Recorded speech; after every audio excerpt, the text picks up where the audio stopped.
Okay, I'm just getting it set up right now. Um, okay, Joe. Oh, real good. Thank you. Hey, Joe, you're live now on YouTube. We did a Facebook Live, I think we did a couple weeks ago, and I would like to continue it on YouTube to let you share your story a little bit. It's all on you now, Joe. Well, like you had said, last week I did another interview, and it was brought to my attention that I talk way too fast for a lot of people to understand me. So, just for that, I apologize.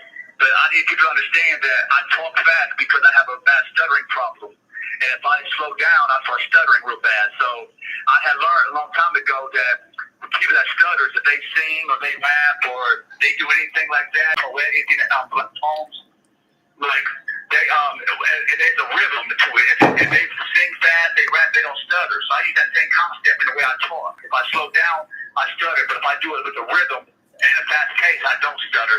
So excuse me if I speak too fast sometimes. But this call is originating from an Ohio correctional facility and may be recorded and monitored. So I apologize for that, but I'm just, saying, so if I slow down, I'm probably going to stutter some, so I apologize for that too.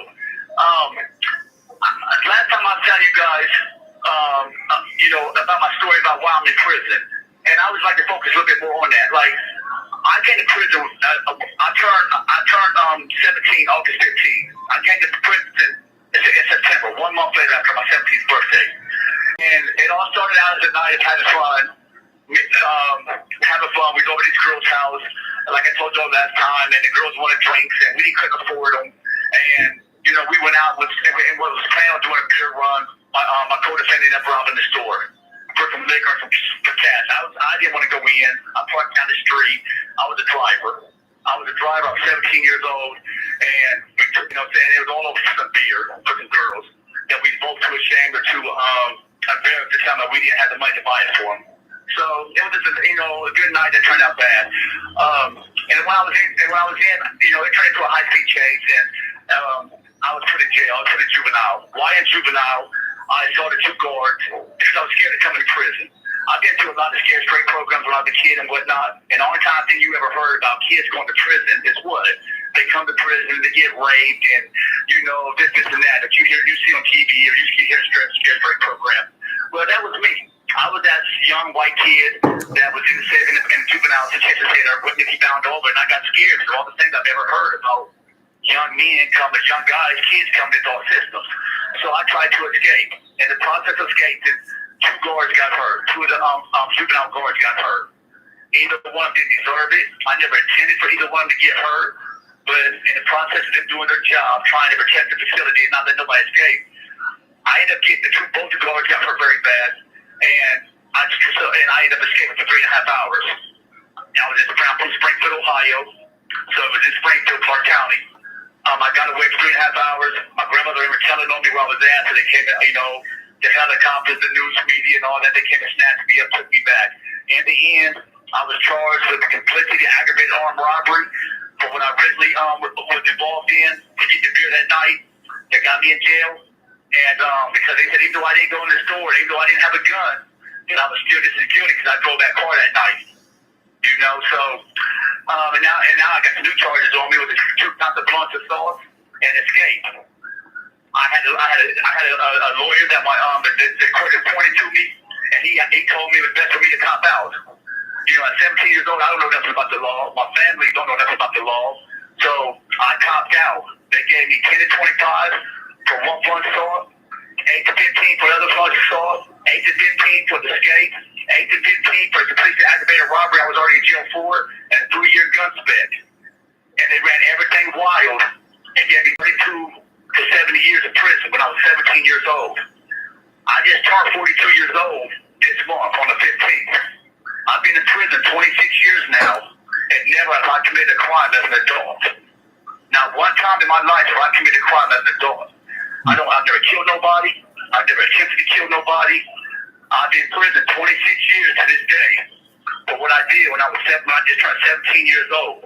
and I've never been given a chance. See, like I was saying in my last interview, I was up under the illusion, because I know nothing about the law, so I was up under the illusion once I served my time, that one day the guard would wake me up and be like, Mr. Gorman, your time is up. It's time for you to go home.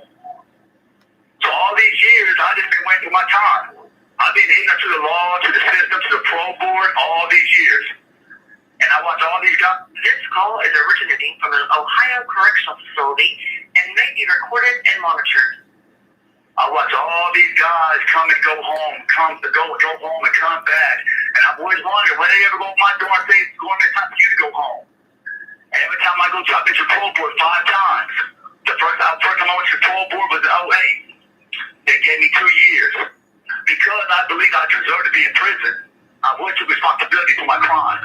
I didn't mean to hurt them guys like that, but them guys got hurt. So I believe I belong in prison. And I believe I should get a lifelong time. When I went to the parole board, I did 13 years. That's all that's required of me to do to the board. And at that time, I was eligible for parole. But the parole board didn't give me unrecovered parole. They gave me 24 months and did not tell me why I was getting time. They didn't tell you that back then. So I did my 2 years thinking, okay, I probably deserve a couple of years. I went back to the board again. They gave me 3 years this time. So now I'm asking questions. Why am I getting time every time I go to the parole board? My time, I'm eligible for parole right now. I've been here since I was a juvenile. And now you guys just gave me 3 more years, which I'm going to have 18 more years here when I see you guys again. And now they're starting to tell me, well, we're giving you time for misconduct. Why in prison? I didn't understand that then at that time either. Well, I did my 3 years, and I got 3 more years after that. So now I'm bewildered with I have no understanding of what's going on. What do you mean you guys are keep giving me years? What have I done? I've not committed no outside case. I don't got no outside case. I've not broken no laws. See, I thought in order for you to get more time, you had to break the law. Because I didn't know what prison rules. There's a difference between a prison rule and a society law. In society, you break the law, you get years for it in prison or in jail. In prison, you can break a rule. It's not a law, it's a rule. That's what everybody's got to start understanding. There's a difference between a rule, a prison rule, and society laws. I broke the prison rule, and I'm now finding out that they're giving me years at this parole board for catching conduct reports within the prison. A petty prison rule that's not even a crime on the streets. That's not even a misdemeanor. The parole board is taking them conduct reports and giving me years and years and years. And so they gave me that 3 more years. I took it on a chin. I went back to the parole board, and this time they said, Mr. Gorman, we're going to give you 2 more years. And if you get to a level 3, because I was in a level 4 prison at the time, I was in Lucasville, Ohio, where I'm at right now. They said, we're going to give you 2 more years, get your level drop down to your security drop down to a level 3, and we consider you letting you go home. So I got I didn't get no tickets, I didn't do nothing. I got my security lowered. I went to Madison Correctional Institution. I was at Madison. The parole board comes to see me again. Now I'm at a level 3 this time, where they asked me to be. I went from a level 4 to a level 3, so obviously I had to be good, because if I was, I would have get my security lowered. The parole board comes to visit me at Madison, and they gave me 5 more years. 5 years, everybody. For what? Now, don't let me mislead you in no way, shape, or form, because I'm not no model inmate by no shape of imagination. I've caught a lot of conduct reports, but I've never caught an outside case. None of my conduct reports have ever led to an outside case or even close to one. I got conduct reports for stuff like cell phones, conveying, stuff that's not even violent, but it's stuff I still shouldn't be doing. But my point is this: it is not the parole board's job.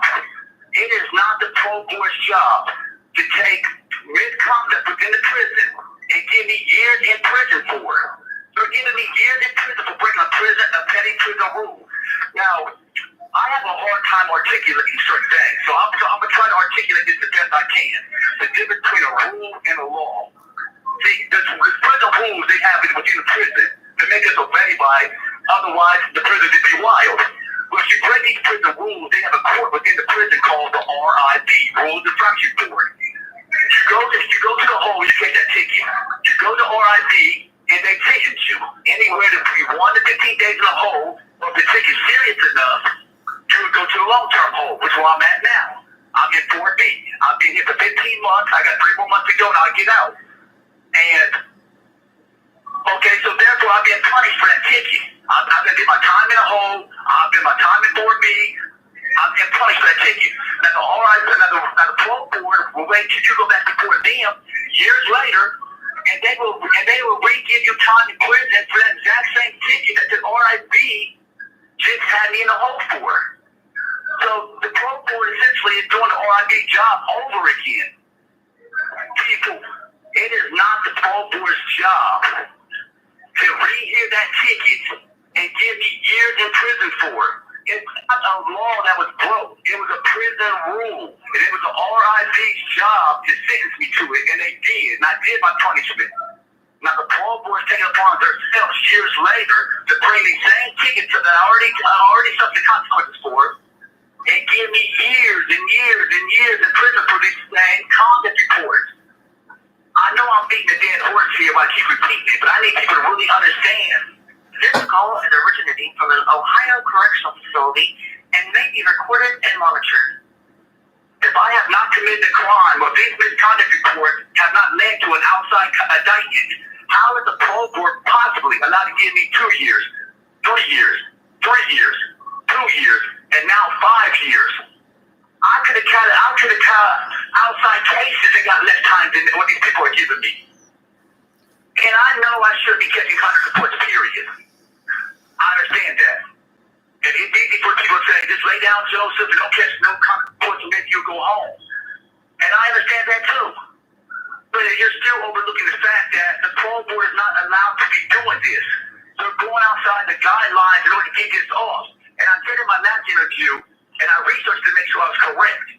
But if the parole board, and it turned out to be a fact, if the parole board was unable to use conduct reports, or misconduct reports while in prison, were they unable to quit using them against us? 83% of the guys that's under the old law, they would be forced to take us up within the next 6 months and release us today. They're holding us in prison, not due to the crimes that we commit that got us in prison. Our time is being up. They're holding us in prison for conduct reports that the RIB had already sentenced us to punish us for. And they're re-sentencing and re-punishing us. But yet, instead of giving us time in the hole, they're giving us years in prison. But I'm telling you guys, they're not allowed to do that.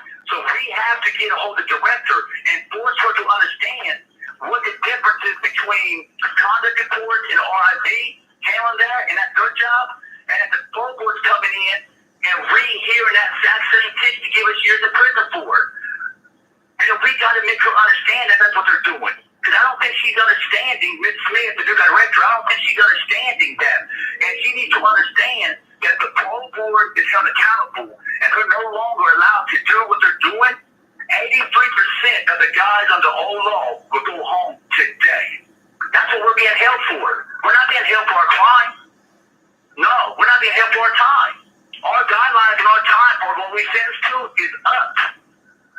We're being held for conduct reports while in prison that never related to that never got, we never indicted or never known. They're giving us time to. You have 1 minute remaining. Okay. You're going to call back, right? I'm going to call you back. Okay, call me right back. Okay. That's Joseph Gorman. He's going to call right back in a minute. So,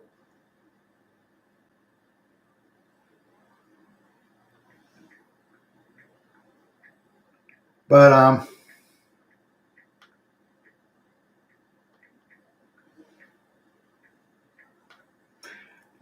so he'll be back in a minute.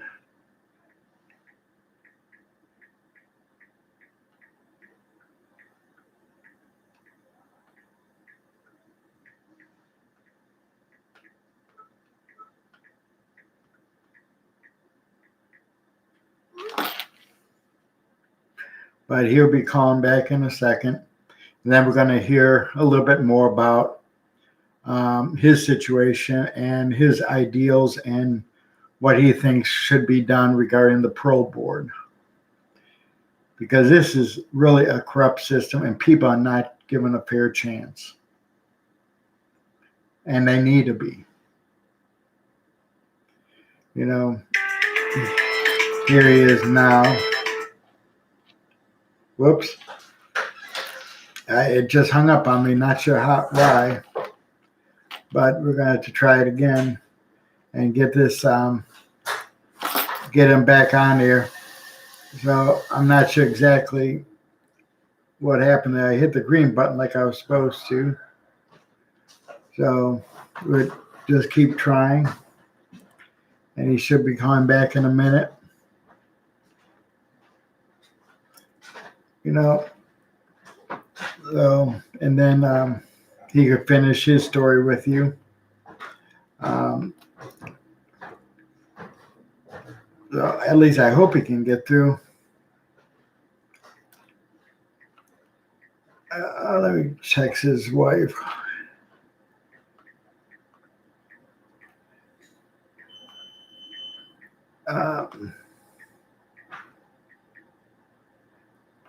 Let's just see, give it a few minutes for him.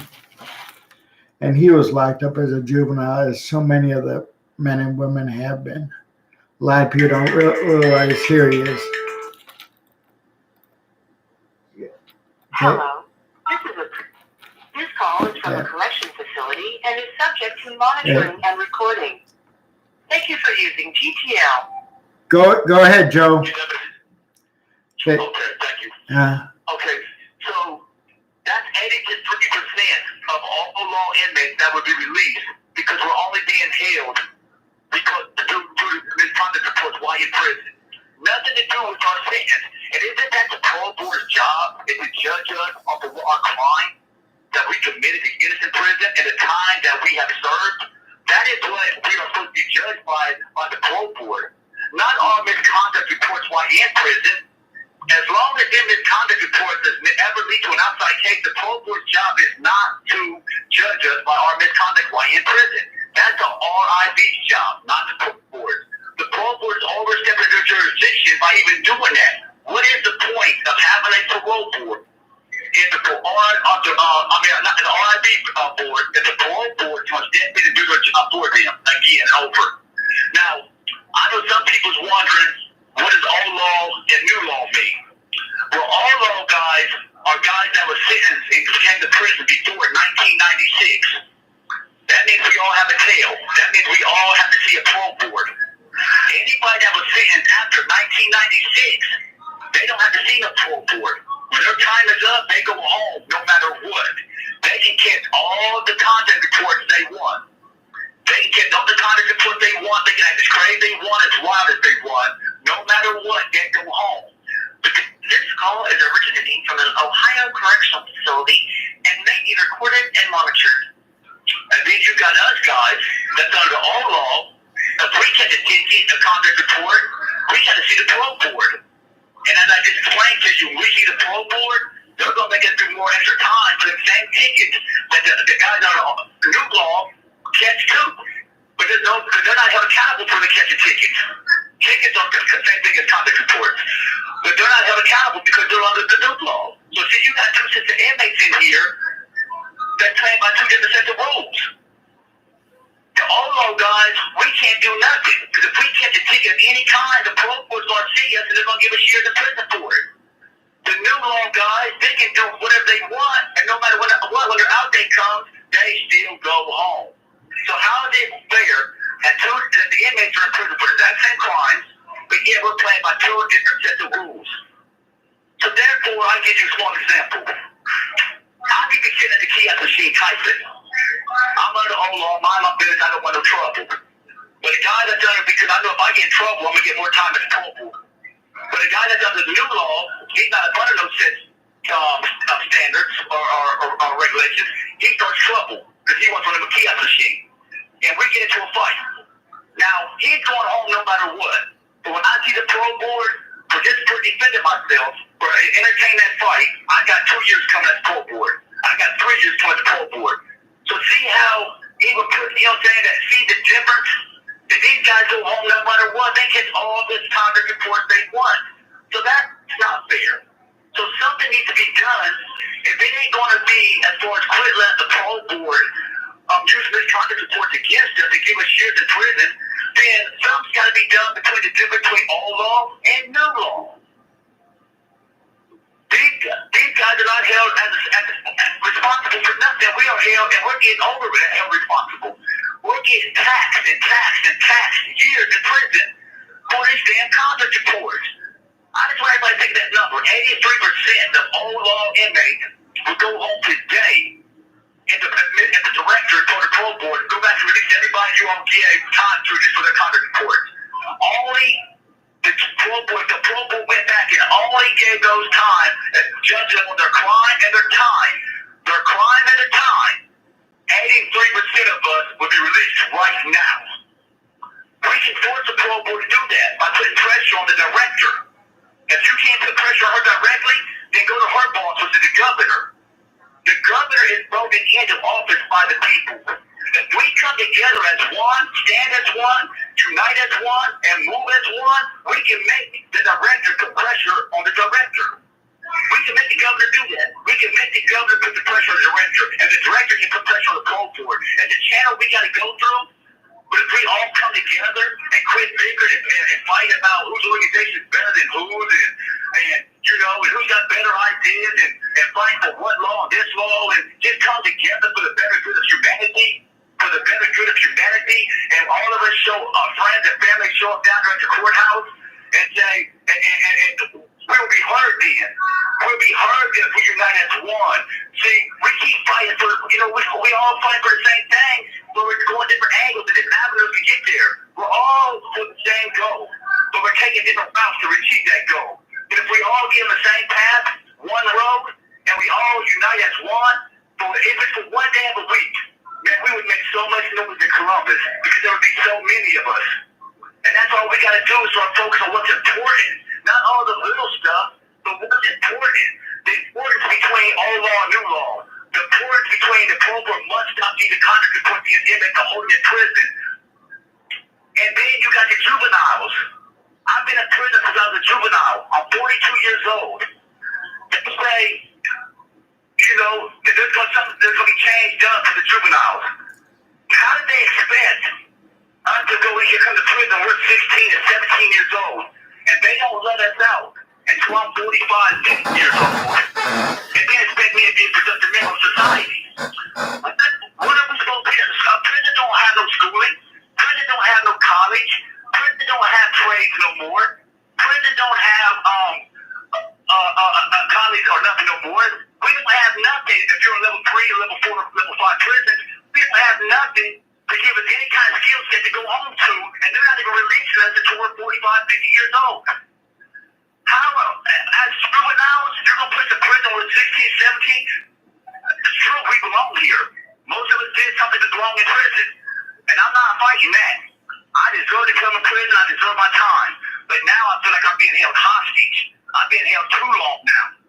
And so many other guys have been in prison since they were 16 and 17 have been held way too long too. You can give us a chance to get out and not live on welfare or society, but you actually become productive members of society. How do you do that? First of all, by starting letting us out. You gotta start letting us out sooner or later. This call is originating from an Ohio correctional facility and may be recorded and monitored. I know so many guys in prison that think it's to do with kids. That some don't even understand what they did in prison. They just know they're in prison and they think they're going home one day. You don't think that's what the system tells us? The system tells us that we're going home one day. But the fact is, as long as the feds keeps giving them $32,000 per inmate a year, the state ain't trying to hurt let none of us out no time soon. I'm a perfect example, people. I've been in prison for 26 years and I've never killed nobody. I've never even came close to killing nobody. I started to go and I never should have started. I regret if I can ever change anything in my life, it would be me assaulting a guy. But nobody died. Why 26 years later am I still in prison? And I've never committed a crime as an adult. And all the other juveniles out there, how are we ever going to get out? How are we ever going to become anything in society if they're not giving us a fair chance to even go to society at a fair age? 45, 50 years old, we've been between 15 and 16 and 17. Somebody please help me. What are we going to live off of? How are we going to live? We're going to have to live in halfway houses and halfway homes and homes for elderly and, you know what I'm saying, and live on SSI, Social Security or something. They're not giving us a fair chance. Somebody's got to see this injustice in this, and you know, for all of the fighting for us, so I need other people. We need other people to join in and help fight too. To listen to us. None of us is screaming we're innocent. None of us is screaming like poor us. We know we fucked it to get here. And me personally, I'm not saying I shouldn't have came to prison. I just don't agree on how much longer I've had to do. 20 years, I'd accepted it gladly. I'd accepted 25 years. But come on, man. I just got 5 more years. You're 26 right now, just got 5 more years last year. I got 4 years in front of me. That means they're not even trying to let me out until I'm close. I'm 45, 50 years old. For what, y'all? For what, man? I just want everybody out there to see the injustice in this and start coming together and protesting at the courthouse, joining FTRR in these rallies because they're the truth. They're the ones that's really fighting for us. James, Janine, Bobby Joe, etc. They're the ones, Beverly, they're really fighting for us. We need people to come together and join them. I'm not the most articulate person to sit here and articulate this stuff, but I know what I'm talking about because I lived this life for 26 years now. I know the injustice with the parole board, how they hold us in prison by using conduct reports to do it. Not our time, not our crime, but misconduct reports. That's not to be allowed, period. That's got to stop. Number one thing, it has to stop. I ain't the most educated or articulated to explain about the juveniles, but they got to start letting juveniles that was in prison, and the prison juveniles, they're going to have to start freeing us, letting us put a cap on it, give us a chance to get out so we can be productive members. They can't expect us to be productive members if they hold us till we're 50 years old. They don't give us no skill set to go home to. I'm still trying to figure out what I'm going to do. But I know what I'm not going to do. I know I'm not going to come back to prison. And the parole board said, well, if we let you out, we figure you might come back. And I said to them, well, let me prove you right then. Let me prove you right, Mr. Parole Board. If you think I'm going to come back, then let me out and prove you right. Let me come back. That way you'll never have to release me again in my life. But they don't do that because you know why? Because they know a lot of us is never going to come back. They don't want, they're scared they're going to lose that 32. If we don't come back, they want $32,000 per year by holding me. So they don't want a guy like me out. There's a lot going on for me that has good support system, that has MTRR behind me. They don't want a guy like me to get released because they know I'm not going to come back and they're going to lose that $32,000. But you guys out there can help free guys like me. You guys can help free guys like me if you all just come together and we quit figuring about anything else besides what's important. We come together, even for the common good of humanity. And, you know, since we're all fighting for the same thing, we all come together, we can make a change. We can make a big change if we all come together. You know what I'm saying? Under one banner, and that's for freedom. You know, help guys that can't help themselves to get up out of here, man. I've been here 26 years riding. I'm a smart dude. I got a lot of goals. I got a lot of things I want to see, a lot of things I want to do, a lot of memories I want to create, a lot of experiences I want to have. But I may never have that. I may never have that because the parole boards continue to be allowed to use conduct reports to hold me in prison. And that's sad. Because the money is what is costing me my life. Because the Fed decided to give these people $2,000 a year to hold us, and so now they found a way to hold us and by using conduct reports. These people are talking about building a new prison in Ohio right now. This call is originating from an Ohio correctional facility and may be recorded and monitored. They don't need no room in prison to build new prisons. They need to let some of their inmates out, and they would have plenty of room. But they don't want to, and nobody's forcing them to. And I appreciate the director's frame of mind when she says she's trying to make the parole board change within the parole board. But the thing is, she's the parole board's boss. She don't have to try nothing. She can say, change this, and they're not allowed to do this, and that's what it is. But she's not. We all know that 4 parole board members was fired. That Shirley Smith blew the whistle, said that them 4 people that got fired, that they was in there doing unprofessional things. That they was running a secret society, giving guys time that should have been given time, or letting guys out they shouldn't be letting out.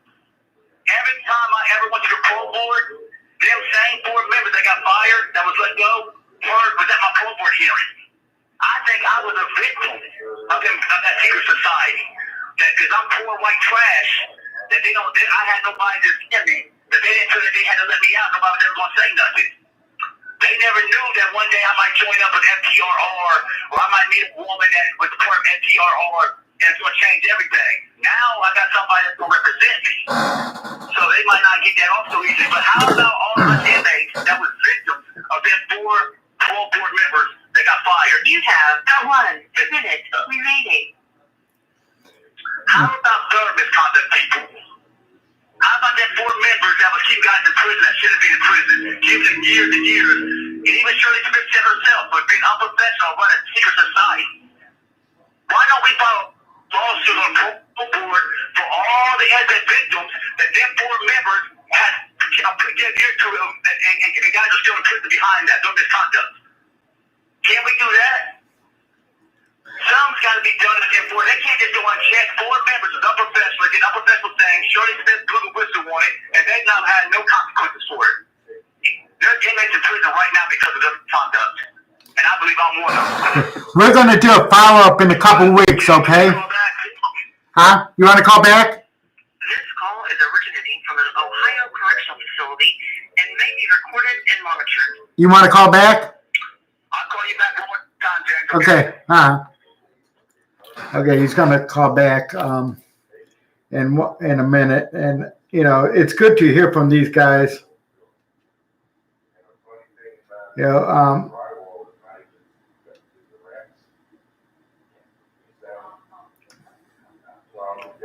what they did was they put the drywall on the side and left the gap where it just said it didn't improve on the drywall. I don't know how they kept the federal stuff. Oh, he'll be right back.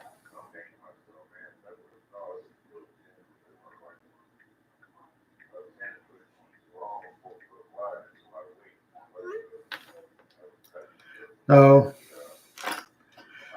you know, people need to really listen to these guys when they call, because they know firsthand what is happening to them and to all those people that's behind bars, their family members. It's really hard. You know, they have so much hopes that the system will be fair someday, and they've been let down time and time again. So I'm just waiting for him to call back.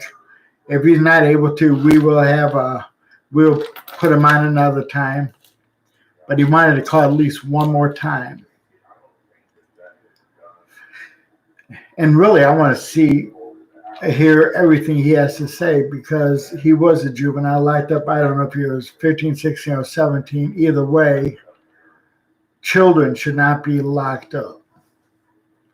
You know, they say the male's brain is not fully developed to the 24, 25, something like that. Women earlier, but still the kids.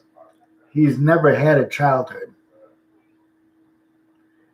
So we will see if he's able to call. We'll give it 5 minutes or so. I believe 4 o'clock is count time. So he may not be able to, let's see, let me see what time is it. Oh, it's plenty of time. It's only 2:31. I was looking at the time on the YouTube.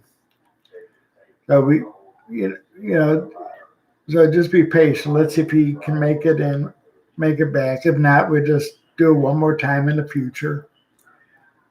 You know, that's why people like Joseph Gorman, Covington, Gina's boyfriend, or husband, I should say, they call Shorty in the prison. All these people should have been home by now. They should have. Their sentence was their minimum, unless if they're constantly into trouble. And I'm not talking about minor tickets like Joseph Gorman got. You know, I'm talking about serious offenses because the stuff he got in trouble for in there would not have been even a misdemeanor out here or a felony. And I guarantee staff members are doing a lot of the same stuff, but they get away with it. You know, and we the people are pissed off.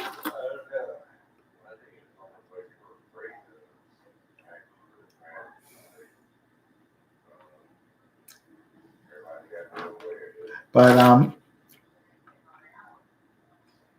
you know, it's really sad that, you know, people are just getting the abuse that's taking place. Every Sunday night at 7:30 p.m. we're going to feature an inmate on Voices of Reform that they can share. You know, they can call in 2 or 3 times. That's fine. But we wanted to feature them so that we can get their stories out. And then also we'll do the same inmate on YouTube, like we are doing Joseph Gorman. He was on Facebook a couple weeks ago. So we got to stand behind the men and women that have changed. Here he is again, folks. Hello. This call is from a correction facility and is subject to monitoring and recording.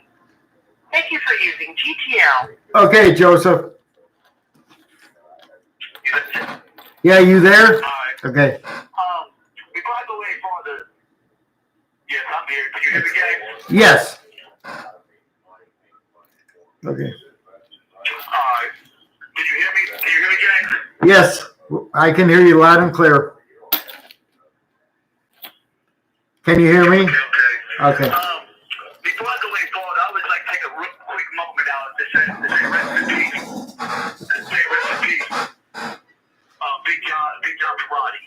John Parati died in prison up in Youngstown. He tried a prison up there, not the OST, the younger one. John Parati was a very notable prison activist. Yeah, he was. I was locked up with him.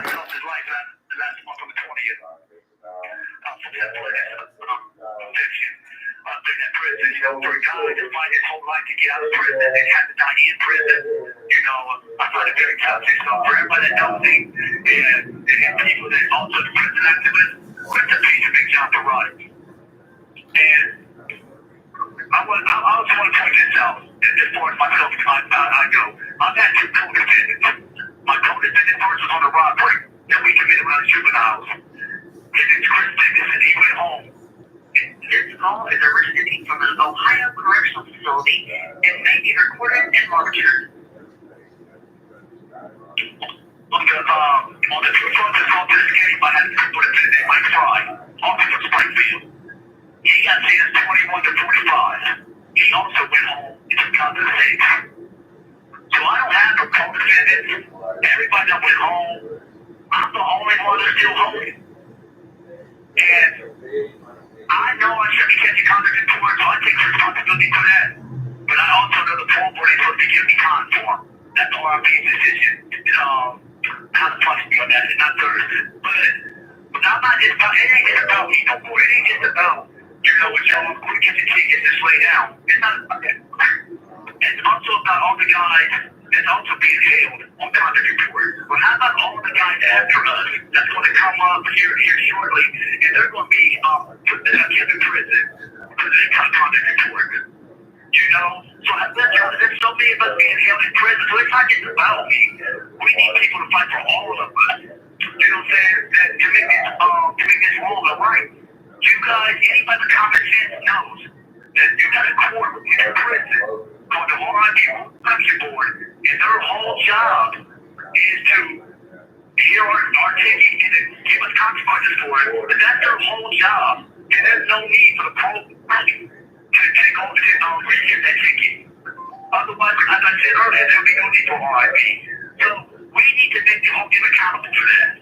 And I'm going to keep beating that, because that's the number one thing that's holding God under the whole law. As I said, it's the number one thing that's holding us in prison. 83% of us in prison.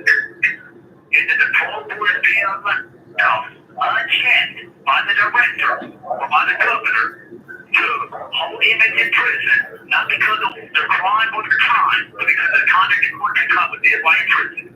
I want to see that until that's changed. People say, talk about something else. Well, honestly, we don't have to talk about nothing else. Because if that right there is changed, we're all home. If that one thing is changed, and it's recovered, now the guy done all along goes home today. So I don't really need to focus on, nothing else. I'm going to let somebody else focus on it because I'm not educated or articulate enough for this to speak on the juveniles, really. Or to speak on how to turn the old law, the new law, and how to word that to it. I'm not articulate enough to they were educated to get together. But what I do know, because I'm a living example, you get to prison and the parole board is using them to give us years and years and years in prison for when it's not even a law that's being broke. Anybody with common sense, you see, there's an injustice there. There's a damn injustice. But I'm not going to just keep going on and on. I'm going to take the last little couple minutes I got to thank everybody. I'm going to thank everybody out there that listens. Thank everybody. If you don't do that, you're not doing active and help us in any kind of way. The fact that you listen shows that you care. And I appreciate that. Because it's not every day that we meet people that cares enough to even sit around and listen. So I appreciate you sitting around listening. I appreciate those that help. And I encourage everybody else that wants to help, and I promise you, it's something very small. All they're going to ask of you is to show up at a rally, to pick it with them, to make noise with them, to get the governor's attention, to get the director's attention, to get the parole board's attention, to you guys come together as one. We can change this. We can make a difference. But we're going to have to come together, people. We got to come together. But for all of you that's listening, and for all that helps, and even the ones that don't help, I appreciate y'all. Thank you. And more than anything in this world, I thank FTRR. Because FTRR is making a big difference. They're making changes. They got a bright future. And please, people, anything you all can do to help this organization and help it grow and make its voice more louder, please do so. I've been in prison a long time. I've seen a lot of organizations come and go. But FTRR is unique in its own way. It's unique in its own way because the people that's involved in it, they all have love of the prison. So therefore, they have a deep emotional, psychological, and physical connection to it. They love it. They love what they do because they're doing it for their loved ones. So they're sincere. They're passionate. And so, if you guys don't get behind anything, please get behind them. So, to James, they got to do it against you, man. I thank you, man. I thank you for allowing our voices to be heard. And for Janine and Bobby and, everybody, and Terry and everybody out there that they're fighting for us and those that can't fight for themselves, I thank y'all. I appreciate y'all. I love each and every one of y'all for what y'all do for us. And for all the comrades out there that can't fight for yourselves, man, I say stay strong, man. Like, if it's going to happen, we just got to stay strong and stay patient. Right. And to my family that's listening, I love y'all. Thank y'all for all y'all for all the support. With that, James, I think I'm done, buddy. Okay, and to get to that note, Pat Perotti was my neighbor at Mansfield. Oh. Okay, Perotti was my neighbor at Mansfield. Oh, you were? Yes. Well, I corresponded with him because I wanted him to help me out with the class action. This call is originating from an Ohio correctional facility and may be recorded and monitored. And he was supposed to help me on a class action lawsuit against the parole board, and that's what me and him was just corresponding about. And then I got a letter. Hold on one second. I got a letter from a Miss Karen Timmis. Yeah, Timmis. She was my secretary. Yeah. Okay, well, I got a letter from her today, letting me know that she found my letter in John's backup, and that she wanted to write me and let me know he passed away, because I had been waiting for a response from him as far as helping me with this class action lawsuit against the parole board. And so it kind of bothered me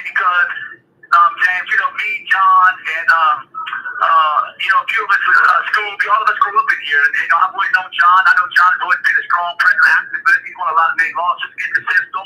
And Right. I know Karen fights for him too. And I know she shows up at a lot of the rallies and pickets. And so, you know, I just want to give a shout out to him and let everybody know who he was. He's a good man. He's a solid man. You know, and I just want to give a shout out to him, man. I know that he's somewhere looking upon us, man, and hoping that you know that we achieve our goals too. You know, that's what he was about. Right. Well, I appreciate you getting your story out because that is so important to hear. Yeah. So, Well, he deserves that. But yeah, listen, it's about I got y'all. They're about to come and grab me. I got to get ready for a shower. I appreciate the time. I appreciate your show. okay, brother. Okay. Okay. All right. Thank you. Thank you, everybody listening. Bye.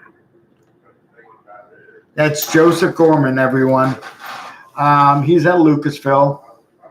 So keep him in your prayers, as well as all the other men and women that should have been home years ago. You know, but at the hands of the parole board and the abuse and the mental abuse by the system that kept in. So we need to get this bill passed. We need to recruit people, and we need to get the word out and their stories out. Thank you, everyone.